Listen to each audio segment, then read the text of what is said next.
Hello दोस्तों, नमस्कार, good morning. आपका स्वागत है आपके अपने चैनल बोर्ड एग्जाम प्रिपरेशन में। तो दोस्तों, इस वीडियो में हम लोग यहाँ पे डिस्कस करने वाले हैं आपका मॉडल सेट 3, ठीक है ना, जो कि आपका ऑब्जेक्टिव मॉडल सेट है, झारखंड बोर्ड का ऑफिशियल पेपर है, ठीक है।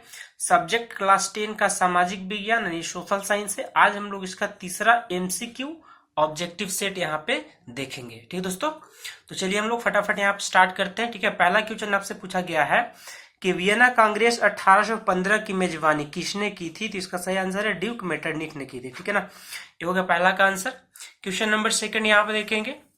क्वेश्चन सेकंड पूछा गया कि जालियांवाला बाग हत्याकांड कब हुआ था? ये घटना का डेट आपको बताना है। तो 13 अप्रैल 1919 को हुआ था। इसको हम लोग बैसाखी कहते हैं, ठीक है ना। बैसाखी का दिन ही ऐसा हुआ था, ठीक है दोस्तों। उसके बाद देखिए यहाँ पे क्वेश्चन नंबर 3।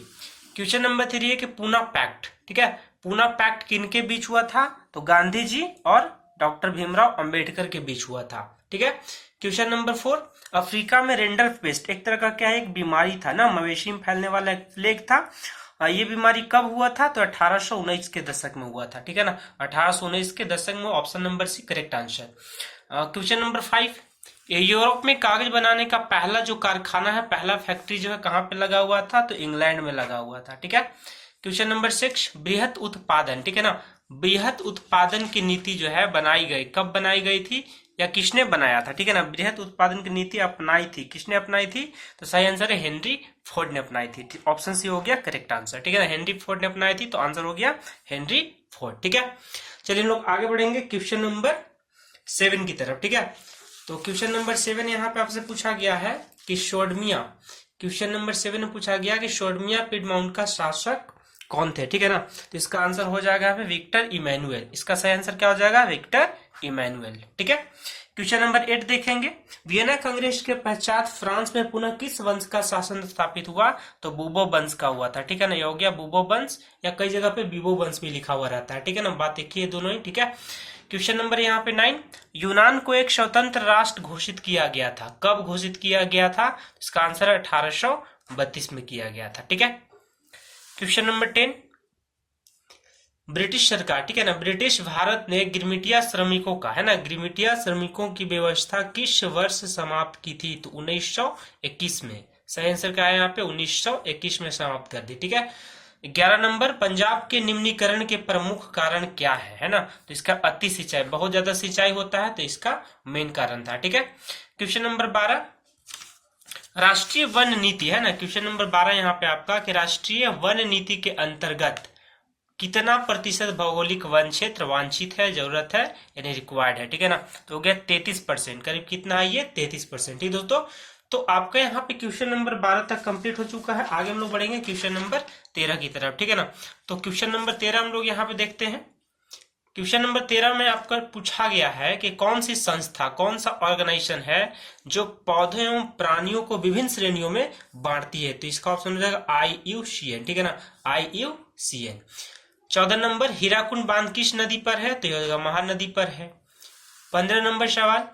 निम्न में से कौन प्राचीन जल संग्रहण तकनीक नहीं है? जल संग्रहण का मतलब क्या होता है? जल का स्टोर करना, जमा करना, इकट्ठा करना, ठीक है ना। अब प्राचीन का मतलब बहुत पुराना, बहुत पहले वाला। तो सवाल ने पूछा है यहाँ पे कि निम्न में से कौन सा प्राचीन जल संग्रहण तकनीक नहीं है? कौन सा नहीं है? तो हो गया बहुउद्देशीय। ये तो बाद में आया है, आधुनिक के अंतर में आ जाएगा, बहुउद्देशीय बांध परियोजना। ये आपका आधुनिक तकनीक हो गया, ठीक है ना, मतलब ये आपका प्राचीन नहीं है, ठीक है। क्वेश्चन नंबर यहाँ देखिए। रेशम कीट का पालन करना क्या कहलाता है? इसको हम सेरी कल्चर कहते हैं, ठीक है दोस्तों। इसको क्या बोलते हैं हम लोग? सेरी कल्चर कहते हैं, ठीक है ना, सेरी कल्चर। 17 number question. वह प्राकृतिक समरूप, है ना, यहाँ पे कि वह प्राकृतिक समरूप तक जिनकी एक निश्चित आंतरिक संरचना होती है, उसे हम लोग क्या बोलते हैं? तो इसे हम लोग बोलते हैं खनिज। इसे हम लोग क्या बोलते हैं? खनिज बोलेंगे, ठीक है। 18 नंबर। वस्त्र चीनी तथा, है ना, वस्त्र चीनी तथा, इसके साथ और क्या है यहाँ पे? वनस्पति तेल, जो कृषि से अपना कच्चा माल तैयार करता है, कृषि मतलब खेती से तैयार करता है, वे क्या कहलाते हैं? तो कृषि से हो जाएगा, तो कृषि आधारित हो जाएगा, है ना। तो कौन सा उद्योग कहलाएगा दोस्तों? कृषि आधारित उद्योग कहलाएगा, ठीक है। 18 नंबर क्वेश्चन हमारा यहाँ पे कंप्लीट होता है। आगे हम लोग बढ़ेंगे सवाल नंबर 19 की तरफ, ठीक है ना। तो 19 नंबर क्वेश्चन यहाँ पे देखेंगे। दो देशों क्वेश्चन नंबर 19 आपके पास है कि दो देशों के मध्य व्यापार को क्या कहा जाता है। ठीक है, दो देशों के मध्य यानी कि दो देशों के बीच जो व्यापार होता है, बिजनेस होता है, उसे क्या कहा जाता है? तो उसको बोलते हैं हम लोग, उसको बोलेंगे अंतरराष्ट्रीय।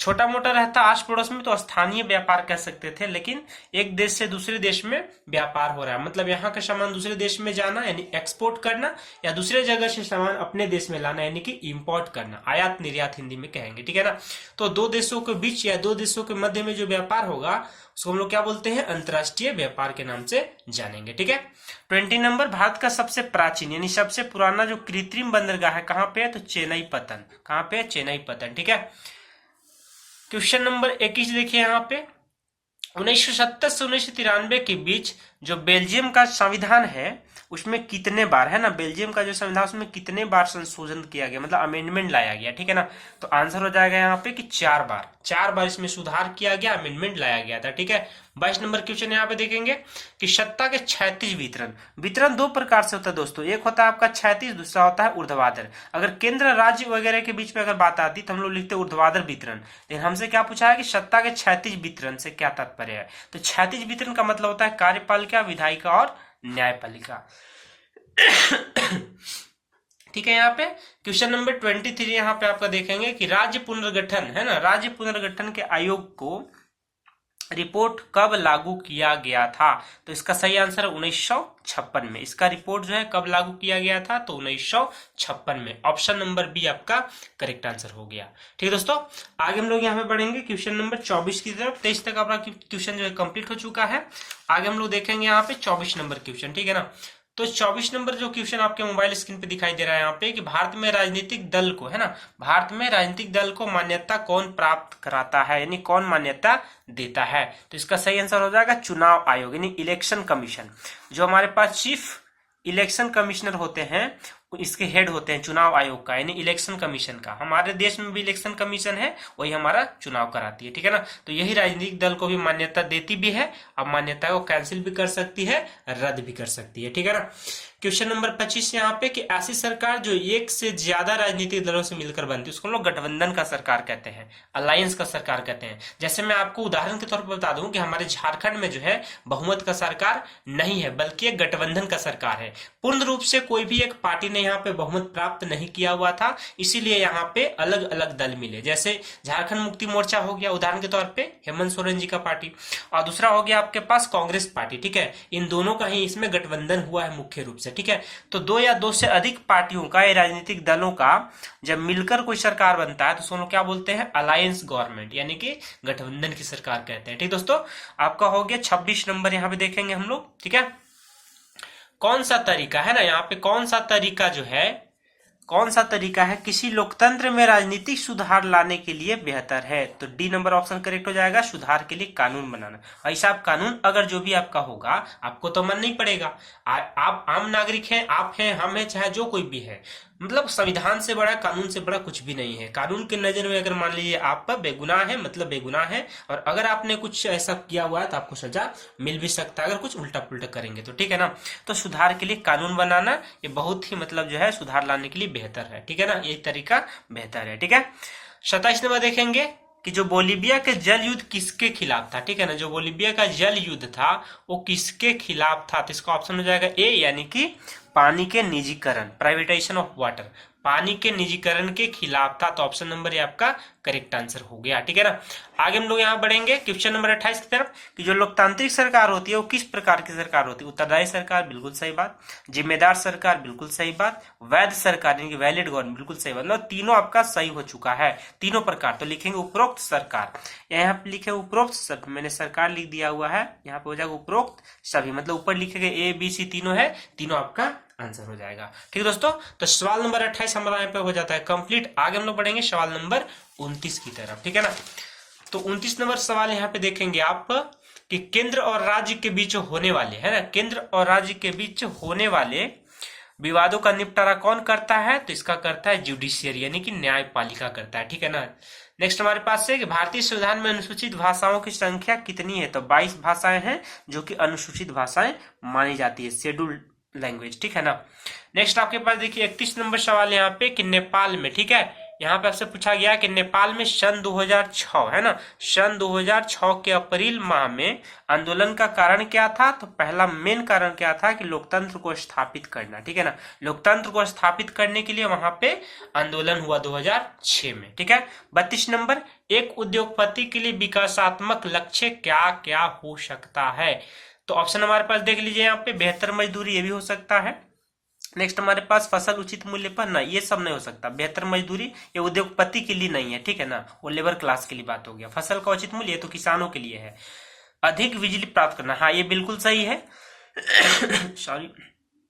तो ये जो हमारे पास है बिल्कुल हमारे पास जो है सही बात है, क्योंकि अगर उद्योगपति है तो बिना बिजली का तो काम उसको चलेगा नहीं। जितने भी फैक्ट्रीज है उसमें आपको बिजली का उपयोग होता ही होता है, बिना उसके कुछ हो ही नहीं सकता, ठीक है ना। तो आपका हो जाएगा उद्योगपति के लिए क्या है? अधिक बिजली का प्राप्त करना, ठीक दोस्तों। सवाल नंबर 33 से आप देखेंगे, किसी देश का विकास किस आधार पर, ठीक है ना, किसी देश का जो विकास है वो किस आधार पर निर्धारित किया जा सकता है? आधार क्या क्या है? लोगों की स्वास्थ्य स्थिति, ये भी सही है। प्रति व्यक्ति या यानी पर कैपिटा इनकम, बिल्कुल सही जवाब है। औसत साक्षरता दर है ना, लिटरेसी रेट, भी सही जवाब है, मतलब इनमें से सही। तो करेक्ट ऑप्शन आपका डी हो जाएगा, ठीक दोस्तों। आगे हम लोग बढ़ेंगे सवाल नंबर 34 की तरफ, ठीक है ना। 33 क्वेश्चन हमने कंप्लीट कर लिया है, आगे बढ़ेंगे सवाल नंबर 34 की तरफ, ठीक है।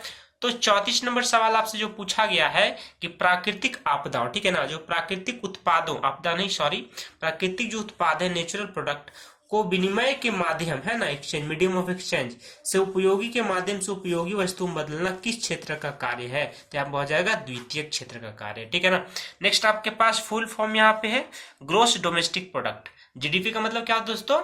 ग्रोस डोमेस्टिक प्रोडक्ट, हिंदी में बोलते हैं सकल घरेलू उत्पाद, सकल घरेलू उत्पाद, ठीक है ना। तो ऑप्शन नंबर बी आपका करेक्ट आंसर हो गया, ठीक है, सही जवाब। 36 नंबर यहाँ पे देखेंगे, 36 नंबर पूछा गया यहाँ पे, मृदा मैंने काट दिया हुआ है, मृदा गलत है, यहाँ पे मुद्रा होगा। मुद्रा का मतलब होता है दोस्तों करेंसी, मुद्रा का मतलब क्या होता है? करेंसी। तो मुद्रा के निम्नलिखित में क्या क्या कार्य हैं? विनिमय भुगतान बिल्कुल सही, मूल्य का मापक बिल्कुल सही, विलोषित भुगतान मात्र बिल्कुल सही, यानी कि उपरोक्त सभी, सभी इसका आंसर हो जाएगा, ठीक है। आय और उपयोग, इनका जो अंतर है क्या कहलाता है? तो बचत कहलाता है। जितना हमने कमाया और जितना हमने खर्च किया, तो अगर मान लीजिए आप 10,000 कमाते हैं, 7,000 खर्च कर देते हैं, उपयोग कर देते हैं, तो 10,000 में से 7,000 घटा देंगे। अंतर का मतलब क्या होता है? घटा देना, माइनस करना, तो 3,000 बचत हो जाएगा। ये मैंने उदाहरण बताया हुआ है। तो आय और उपयोग का जो अंतर होता है, डिफरेंस होता है, उसको क्या बोलते हैं? बचत बोलेंगे, अंग्रेजी में इसी को सेविंग्स, ठीक है ना। तो 37 आपका कंप्लीट होता है। 38 नंबर देखिए यहाँ पे, वर्ल्ड ट्रेड ऑर्गेनाइजेशन, ठीक है ना, वर्ल्ड ट्रेड ऑर्गेनाइजेशन यानी कि विश्व व्यापार संगठन, WTO, ठीक है ना, WTO, ठीक है। तो इसमें क्या है यहाँ पे कि ये जो है इसका कार्य क्या है? तो विश्व व्यापार को बढ़ावा देना, विश्व संबंधी नियमों को बनाना, हाँ दोनों सही है। विश्व विदेशी निवेश के उदारीकरण का समर्थन करना बिल्कुल सही जवाब है, नहीं ऑप्शन नंबर डी करेक्ट हो गया, तीनों यहाँ पे सही हो जाएगा, ठीक है ना। तो हमने यहाँ पे 38 नंबर सवाल भी कंप्लीट किया। आगे हम लोग देखते हैं सवाल नंबर 39 की तरफ। तो सवाल नंबर जो 39 है दोस्तों आपके पास, कि वह संगठन, ठीक है ना, वह संगठन जो अंतरराष्ट्रीय स्तर पर उत्पादों के मानक तय करता है, स्टैंडर्ड तय करता है, उसको क्या बोलते हैं? ISO, ठीक है। तो हम लोग इसको क्या बोलते हैं? ISO, ठीक है। नेक्स्ट हमारे पास है कि सामान खरीदते समय हमें कौन सा निशान देखना चाहिए? तो ISI देखना चाहिए, ठीक है ना। ये हो गया 40 नंबर क्वेश्चन। लास्ट इसमें अच्छा आपका देखिए 41 सवाल हो गया टोटल, है ना। मॉडल सेट का जो PDF है उसमें 41 सवाल हो गया है। तो खैर कोई बात नहीं, हम लोग देख लेते हैं 41 तो 41 देख लेते हैं कि वैश्वीकरण से देशों के बीच निम्नलिखित की तीव्र गति होती है। किसका तीव्र गति होती है? कौन तेजी से बढ़ता है? माल सेवाएं बिल्कुल सही है, निवेश भी सही है, और तकनीक ये भी सही है, मतलब उपरोक्त सभी, यहाँ पे तीनों हो जाएगा। इसमें तीव्र गति से किस में होता है? टेक्नोलॉजी में भी, तकनीक में, माल, कच्चा माल, रो मटेरियल्स, सेवाएं यानी कि सर्विस, निवेशी नहीं, निवेश होगा, है ना, निवेश मतलब इन्वेस्टमेंट, ठीक है ना, इसको क्या बोलेंगे? इन्वेस्टमेंट। तो ऑप्शन आपका डी करेक्ट आंसर हो गया, सबका सब इसमें सही है, इसीलिए हम लिखेंगे यहाँ पे उपरोक्त सभी, ठीक है दोस्तों। तो उम्मीद करता हूं दोस्तों कि यहाँ तक जो मैंने मॉडल सेट अभी डिस्कस किया हुआ है, आपके साथ जो शेयर किया हुआ है आज हमने यहाँ पे, वो है आपका SST Jharkhand board class 10 set number 3। Set number 3 का एमसीक्यू मैंने अभी यहाँ पे डिस्कस किया हुआ है। अगर आप मेरे चैनल पे नए हैं, पहली बार आए हुए हैं, तो आप मेरे को कर सकते हैं सब्सक्राइब, और अगर आपको वीडियो पसंद आता है तो लाइक शेयर भी कर सकते हैं। बाकी आपको वीडियो कैसा लगा जरूर बताइएगा। और बोर्ड एग्जाम आपका नजदीक है। झारखंड बोर्ड का जो पेपर है दोस्तों आपका 20 तारीख को, ठीक है ना। आज आपका तारीख हो गया यहाँ पे 15, और 20 तारीख को, 20 मार्च 2023 को इसका पेपर होने वाला है। तो आपका एग्जाम अच्छा चला जाए, इसके लिए मैं पूरा कोशिश कर रहा हूं कि आपके साथ सारे सॉल्यूशन आंसर शेयर करता रहूं। ठीक दोस्तों, तो मिलते हैं इसी प्रकार से नए और अच्छे वीडियो के साथ किसी अच्छे सब्जेक्ट में। जैसे मान लीजिए हमारे पास सोशल साइंस तो है ही, साथ में मैथ साइंस हो सकता है, तो सब्जेक्टिव ऑब्जेक्टिव सारे तरफ का मॉडल पेपर मैं आपके साथ डिस्कस करूंगा, आपके साथ शेयर करूंगा, ताकि आपका बोर्ड एग्जाम जो है काफी अच्छा से जाए। ठीक है ना। चलिए, तो मिलते हैं इसी प्रकार से नए वीडियो के साथ। आज इस वीडियो को यहीं फिनिश करेंगे, ठीक है ना। तब तक के लिए जय हिंद, वंदे मातरम।